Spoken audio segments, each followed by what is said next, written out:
बाज के हाथ में फंसी चूहा। एक जंगल में कुछ चूहे एक पेड़ के पास बिल बनाकर रहते थे।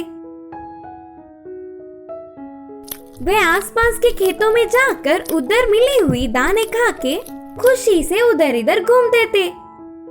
फिर थोड़े दिन बाद उनमें से एक चूहे को उधर का जगह अच्छा नहीं लगा और उसने उधर से कहीं नई जगह जाने की सोची।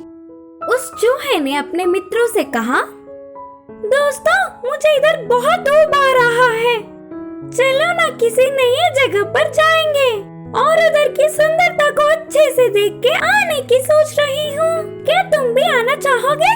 बोलकर पूछा। तब भीड़ में से एक बड़े चूहे ने कहा, नहीं नहीं, हमें यही बहुत अच्छा है। नए जगह पर जाके गले में मुश्किल डालने से अच्छा है कि हम यही ठीक ठाक रहे। नहीं नहीं, मैं इधर नहीं रह सकती, मुझे इधर रहने का मन ही नहीं। उस छोटी चूहे ने कहा, अब तुम्हारी मर्जी, हम तो तुम्हारे साथ नहीं आएंगे। बड़े चूहे ने बोला। उसके दोस्तों के कितना समझाने पर भी उसने नहीं सुना और वह चूहा निकल पड़ी। रास्ते में सामने पड़ने वाले जगहों को देखते हुए मजे से जा रही थी। नई जगहों पर जाने की खुशी में उसके आसपास क्या हो रहा है, इस पर उसने ध्यान ही नहीं दिया।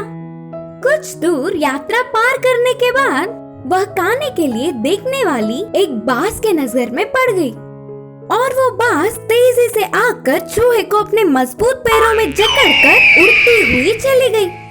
पहाड़ी पर उसके बच्चों की रहने वाली जगह पर पहुंच गए। अचानक घटी हुई इस घटना से चूहा चौंक गया। बाज जी, मैं बहुत मासूम हूँ, मुझे छोड़ दो, आपका पुण्य होगा, बोलते हुए गिड़गिड़ाने लगी। अच्छा, मैं और मेरे बच्चे 2 दिन से आहार ना मिलने के कारण भूखे हैं और पुण्य के लिए तुझे छोड़ दिया तो हमारी भूख कैसे मिटेगी?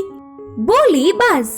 वह क्षण में चूहे को अपने बड़ों की बात ना मानने पर बहुत दुख हुआ। देखो बच्चों, तुम्हारे कब से पूछ रहे चूहे को लाई हूँ, इसके मांस को तुम सब एक समान बांटकर खाओ, बोलकर माँ बाज के कहने पर बच्चे खुशी से उछल पड़े। उधर का हाल देखते ही चूहा जोर से रोने लगी। चूहे को रोते हुए देख एक बाज की बच्ची ने कहा, अरे ये तो बहुत डर के रोने लगी, बेचारी को छोड़ देंगे। उसके साथ साथ बाकी के बच्चे भी छोड़ देने के लिए चिल्लाने पर माँ बाज सोच में पड़ गई। बाज जी, मुझे बिना मारे छोड़ देंगे तो आपके बच्चों से दोस्ती करूंगी और उनकी किसी भी मुश्किल में मदद करूंगी, चूहे ने कहा।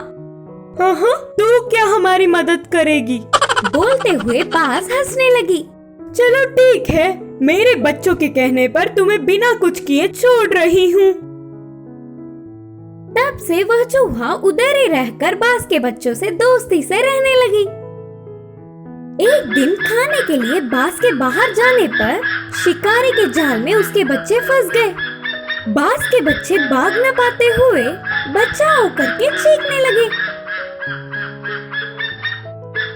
उन चीखों को सुनने वाली चूहा अपने बिल से बाहर निकलकर जाल में फंसे हुए बाज के बच्चों को देखी और जल्दी से जाकर जाल काट के उन्हें बाहर निकाली। इससे उस बाज के बच्चों ने सांस लिया। शाम को वापस लौटने वाली बाज अपने बच्चों से पूरी बात जानकर चूहे का धन्यवाद किया। उतना ही नहीं, बदले में उसे उसके पुरानी जगह पर छोड़ आई। चूहे और मेंढक का युद्ध। एक बार एक जंगल के बीच में एक बड़ा गड्ढा हुआ करता था। उसमें कीचड़ भरा हुआ था। उस बड़े से गड्ढे में एक मेंढक और एक चूहा रहा करते थे। पहले वो दोनों बहुत अच्छे दोस्त हुआ करते थे। कुछ दिन बाद उनके मन में लालच आ गया और वो दोनों ही उस जगह के राजा बनना चाहते थे। मेंढक ने कहा, ये मेरा हिस्सा है, अगर तुम यहाँ आओगे तो तुम्हारे लिए ठीक नहीं होगा। तब चूहे ने जवाब दिया, मैं भी यही कहने वाला था, अगर तुम मेरे हिस्से में आओगे तो तुम्हारे लिए अच्छा नहीं होगा। कुछ दिन तक ऐसा ही चलता रहा। कभी कभी वहाँ पर एक कछुआ भी आया करता था। कछुए ने उन दोनों को ऐसे देखकर कहा, अरे इस जगह पर तुम दोनों ही रहते हो, अच्छे से मिलजुल कर रह सकते हो ना, पहले की तरह ये बंटवारा क्यों कर रहे हो? वो उन दोनों को वापस दोस्त बनाना चाहता था। कछुए की बातों को सुनकर उन्होंने नहीं माना और उस पर ही उल्टा गुस्सा होने लगे। एक दिन खाने की तलाश में चूहा गलती से मेंढक के हिस्से में आ गया। तब मेंढक ने कहा, मैंने तुम्हें चेतावनी दी थी ना, फिर क्यों आए यहाँ पे? तुमने मेरी बात नहीं मानी, अब देखो मैं तुम्हारे साथ क्या करता हूँ। इतना कहकर वो कूद कूद कर उसे मारने लगा। वो उसे अपना बदला लेना चाहता था। अब चूहा भी उससे बदला लेना चाहता था और उस दिन से हमेशा उसकी तलाश में रहता था। एक दिन मेंढक एक मक्खी का शिकार करते हुए चूहे के हिस्से में आ गया। चूहे ने मेंढक से कहा, मैं बहुत दिन से इसी समय का इंतजार कर रहा था कि तुम्हारे साथ बदला ले सकूं। आज तुम्हें बताऊंगा कि मैं क्या चीज हूँ। इतना कहकर वो भागता भागता चूहे से बचकर अपने हिस्से में आ गया। तभी वहाँ से वो कछुआ जा रहा था। उसने इन दोनों को देखा और सोचने लगा कि इन दोनों का कुछ नहीं हो सकता। मैंने तुम दोनों को पहले भी सलाह दी थी, पर तुम्हें वो पसंद नहीं आई। अब जो मैं कहूँगा वो शायद तुम्हें अच्छा लगे। उन दोनों को कछुआ पसंद नहीं था, पर फिर भी वो उसकी बात सुनने के लिए तैयार हो गए। तब कछुए ने कहा, ये हर बार का झगड़ना बंद कर दो। तुम दोनों के बीच में एक प्रतियोगिता लगानी चाहिए। ये बहुत कठिन प्रतियोगिता होगी और जो इसमें जीत जाएगा वो ही इस जगह का राजा होगा और दूसरा उसकी बात चुपचाप मान लेगा। उसकी बात उन दोनों को बहुत अच्छी लगी। दोनों ही अपने आप को एक दूसरे से ताकतवर समझते थे। चूहे और मेंढक दोनों ने एक एक जमीन से पड़ी लकड़ी का टुकड़ा ले लिया और एक दूसरे को मारना शुरू किया।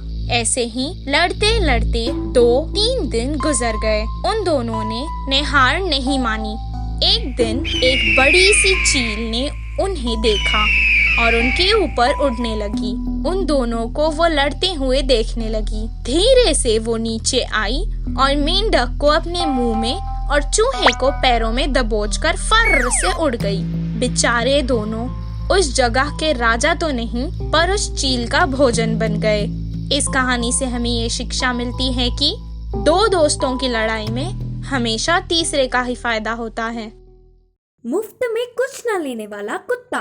पूर्व एक गांव में गंगा और मंगा नाम के 2 बड़े चोर रहते थे। उनकी नजर पड़ी तो बस रातों रात ही पूरा मकान काली कर लेते थे। सारे गांव वाले उन चोरों की पता लगाने के कितना प्रयास करने पर भी वे किसी के हाथ नहीं लगे।